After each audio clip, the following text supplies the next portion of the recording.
Alright guys, what's up? It's Paradox224 and welcome to the TimeShift review. Now, I said I was going to be doing this and I want to make sure that I do this for all my videos, all my Let's Plays after I've finished playing them, and I move on to newer projects. This is going to basically be my explanation of what I'm going to do now, as well as future titles, as well as what I thought of the actual game. Because I really like this game a lot. As I said before when I started it, I mean, why would a Let's Player play a game if he didn't like it? To be perfectly honest. Ow, that looked like it hurt. Probably did. But, anyway, that's besides the point. What I liked about this game is I love how it looks. I mean, this was when I was still running out. This was when I was still running it at low resolution, and it still looks amazing. I mean, everything stands out, everything looks good. You can tell that it's dark and gloomy and it's raining all the time, but it also has a really nice look to it. Everything, I mean, all the scopes have displays.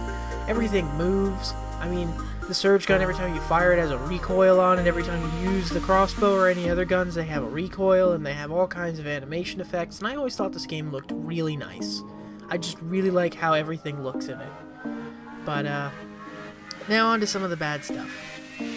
I liked how it looked, I liked how it played, I liked the, backwards and forwards and stop time and all of the cool little physics with that.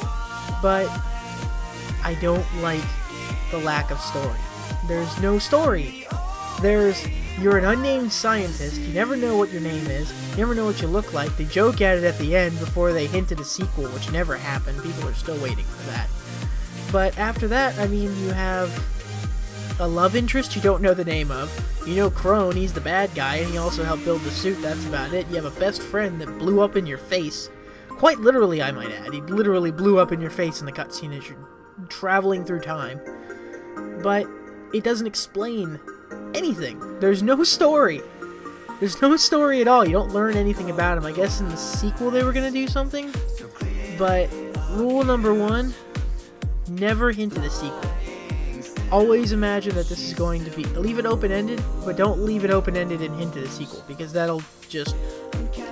It'll ruin it in the end. But that was something that I hated. The last thing I'm going to add that they could have done is what they could have done better. And that's, they could have made the boss fight a little bit more explanatory. You could have explained the boss fight a little bit more. I mean, you wouldn't expect... The first time that I played through the game, I didn't understand why they were giving me the surge gun. There's the primary fire is to shoot a gigantic blast. The secondary fire, which is what all the quantum guards do, is they shoot a stream. The stream, I didn't explain this, but the stream doesn't affect the boss in any way. You can't damage the boss through that. You can't damage the boss through any other weapons. You can only damage it through the surge gun. But they never explain that. They never have Cook explain it. They never have the suit explain it. They have no one explain it at all. And I feel like they should have explained that a little bit more, other than having surge guns all over the place. The other thing, that rocket barrage really sucks at the end. They could have made that rocket barrage a little easier to follow, because I pulled it off in like 4 tries, but that's this version of the recording. When I played it through personal, literally I played through at least 20-30 times through that rocket barrage, having to dodge bullets and gunfire and the quantum guards, who show up a lot more than 3 times. I don't know why they only showed up 3 times. But all in all, if you're looking for a first-person shooter, I mean, the AI on here is really good. It's really pretty smart.